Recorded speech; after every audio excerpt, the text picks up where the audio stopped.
अनधिकृत बांधकामांमध्ये अनधिकृत शाळा, पूर्णपणे अनधिकृत शाळा अशा तक्रारी येऊन सुद्धा संगीता बांगर आणि विलास दयाराम पाटील हे कारवाई करत नाहीत. त्यांच्यावर कारवाई होणं गरजेचं आहे. तसं त्यांच्या वतीने मला कुणीतरी सर्व तुमच्या नागरिकांनी तक्रारी दिलेल्या आहेत.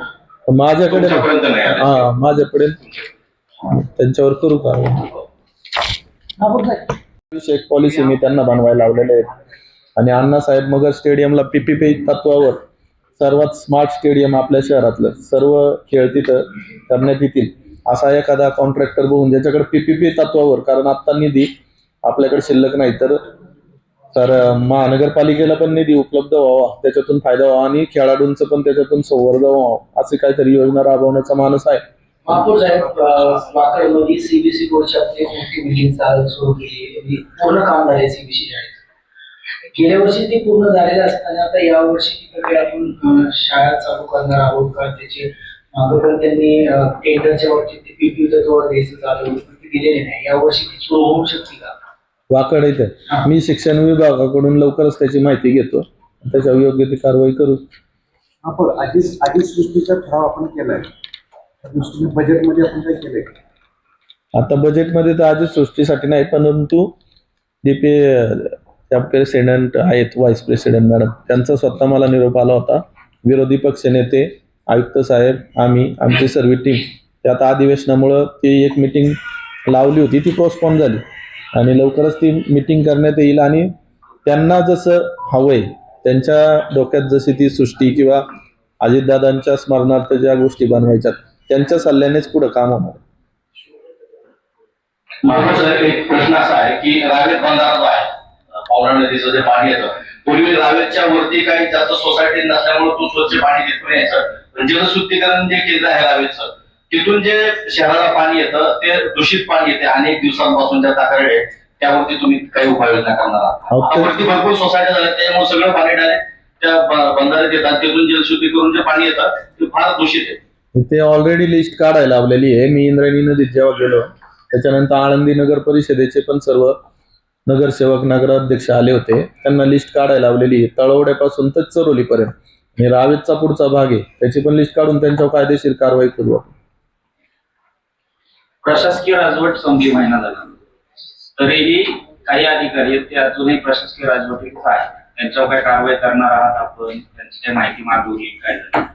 आता आपल्याला माहिती आहे अग्निशमनच्या एका अधिकाऱ्याचे अधिकार पण घेतले आणि विधान भवनात पण त्यांच्या विरोधात प्रश्न लावलेला आहे, त्यांच्यावर योग्य ती कारवाई होईल.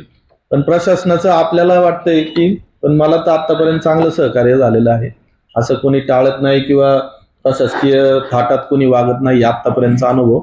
जर कोणी कोण असलं तर त्यांच्या चिपाडेसारखं त्यांच्यावर पण कारवाई करू आपण. चिखली भागामध्ये तिकडे अनधिकृत बांधकाम भरपूर आहेत. एका सामाजिक कार्यकर्ते त्यांनी तक्रार केली, त्यांना बिल्डर वगैरे यांच्याकडनं धमक्या येत आहेत. अनधिकृत काय बांधकाम? तिथे वॉकिंग ट्रॅक आहे, बरेच आहे, तिथल्या नागरिकांची मागणी आहे. आणि बामास्केटचा जे आपण तिथं प्रकल्प केलेलेच आहेत, जास्तीत जास्त वृक्ष आणि सुशोभीकरण जर केलं तर एक चांगलं होऊन जाईल. चिखलीत कुठे? प्रतिदुर्गा टेकडी जो बामास्केटचं जे केलेलं आहे जलशुद्धीकरण. हा, जलशुद्धीकरण आपले प्रभाग क्षेत्रीय प्रभाग अधिकाऱ्यांकडे जेव्हा बैठक आहे तेव्हा तुम्ही पण या, तिथं मी स्वतः व्हिजिट करतो. आणि दुसरे एक जे आपलं वृक्ष वाटिका जी आपण चिखलीमध्ये केली होती संतपीठाच्या तिथं, तर ती वृक्ष वाटिका जे वृक्ष तयार करायचे ते पण गायब झालेले आहे.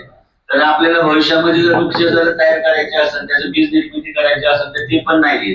आयुक्तांनी पण आता उपस्थित केलं होतं. मी पर्यावरणाबाबत एकदम जागरूक आहे. आपण मला क्षेत्रीय कार्यालयात मी जेव्हा येणार आहे तेव्हा तुम्ही भेटावं, त्या अधिकाऱ्यांना घेऊन उद्यान विभागाच्या आपण तिथे जाऊ आणि तिथे लगेच काम चालू करू. मूर्तीच्या कचरा डेपोची संपत आलेली, पुनवळीचा कचरा डेपोचा विकास आराखड्यात दाखवला नाही. दुसऱ्या कचरा डेपोसाठी तुम्ही काय प्रयत्न करा?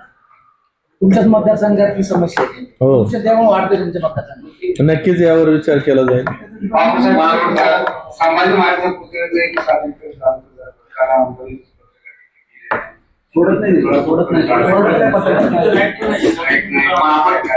ठीक आहे, सादरीकरण घ्या. महापौर साहेब, एक महत्वाचा प्रश्न आहे जे अधिकृत बांधकाम करतात आणि ज्या अधिकृत बांधकाम करणाऱ्यांना तुमचा आज एक महिन्याचा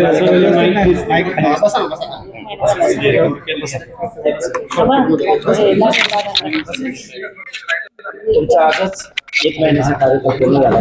काय काय तुम्ही काम केले आणि अजून काय काम केले?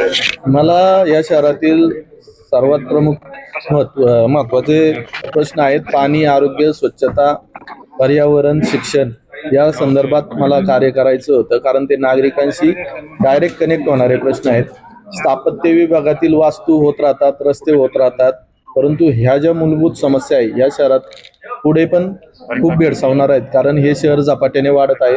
आज 35 लाख अंदाजे लोकसंख्या आहे, येणाऱ्या काळात ती 50-60 लाख सुद्धा होणार आहे. तर पाण्याची कमतरता किंवा स्वच्छतेबद्दल किंवा पर्यावरणाबद्दल आपण जागरूक राहणं गरजेचं आहे. त्याच विषयांवर मी काम करत आहे.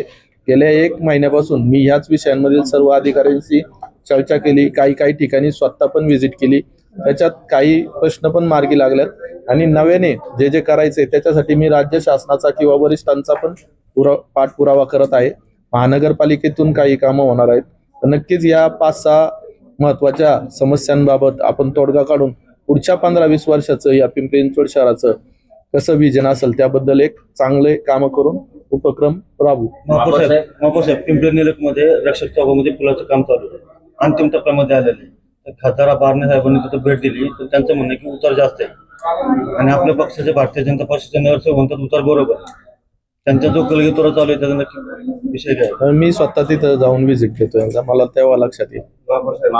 डोळे उद्यानापाशी पार्किंग व्यवस्था झाली आहे त्याचं उत्तर काय? हो, ते माझ्याकडे आले होते.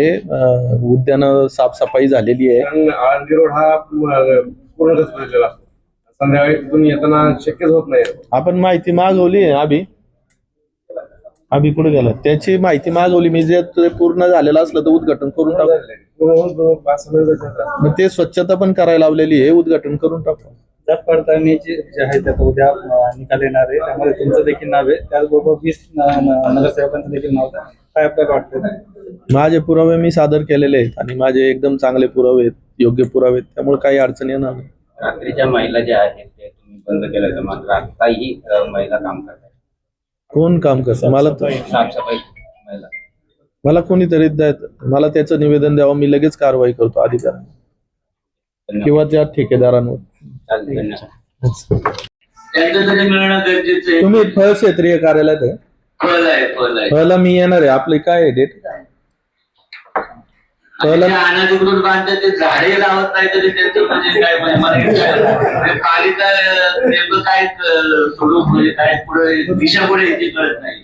मध्ये मी येईल तेव्हा आपण उद्यान विभागाला घेऊन बसू. तुमचं तुम्हाला न्याय मिळेल.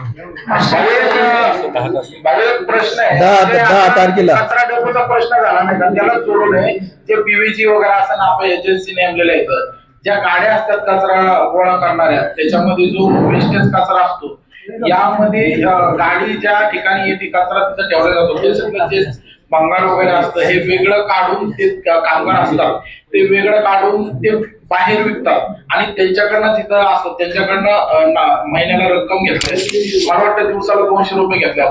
त्याच्यात लाखो रुपयाचा अपार होतोय. त्याच्यात का आपण लक्ष घालणार आहे का? मला शहरात जे 10 स्मार्ट प्रोजेक्ट राबवायचे त्यापैकी एक कचऱ्याचा प्रोजेक्ट आहे. बाहेर देशात जो कचरा डंपिंग केला जातो तो असा उघड्यावर दिसत नाही किंवा कुठे गाड्यांमध्ये फिरलेला दिसत नाही. तो एका ठिकाणी अंडरग्राऊंड सगळा कचरा संकलन केला जातो आणि एकदाच तो आठवड्यातून घेऊन त्याचं डंपिंग करतात. तर अशा बाबतीत मी मुख्यमंत्री साहेबांना एक योजना सादर केलेली आहे. तेव्हा मुख्यमंत्री साहेब मला वेळ देतील आणि सकारात्मक प्रतिसाद देतील, आपण शहरात त्याबद्दल नक्कीच एक प्रयोग करून बघू. नाही भाऊ, जेव्हा भंगार त्याच्यातलं काढतात आणि बाहेर विकल्या जातात त्याच्यावर काय आपण लक्ष घालणार का? तेच म्हणतोय मी, कचरा संकलन आणि कचरा डंपिंग याच्यात एकदम स्मार्ट प्रोसेस झाली तर त्याच्यातलं काही ते अफरातफर होणार नाही आणि कचऱ्याची पण विल्हेवाट चांगल्या प्रकारे लावण्यात येईल. भुसरी उद्यान आहे नाट्यगृहाच्या पाठीमागे, त्या उद्यानामध्ये लहान मुलांना जे खेळणी वस्तू आहेत त्याची पूर्णपणे तुटातूट झालेली आहे, फुटाफूट झालेली आहे. लहान मुलांना खेळायला वस्तू नाहीये त्या ठिकाणी. फक्त आतमध्ये जायचं, खेळायचं आणि बाहेर यायचं, पण लहान मुलं खेळण्याच्या आनंदाने त्या ठिकाणी जातात. मग तुम्ही पण या ना क्षेत्रीय का विभाग, आपण उद्यानांना विजिट देऊ. ही प्रभाग आहे ना, हीची तारीख त्यांना सांगा आणि फ ची तारीख त्यांना सांगा. 10 तारीख आहे. फ ची 10 तारीख आहे साहेब. कांबळे साहेब 10 तारीख आहे. फ महापौर साहेब संतपीठ जे आहे आपलं चिखली मधलं त्याच्या विरुद्ध दिशेला नदीच्या पलीकडे 2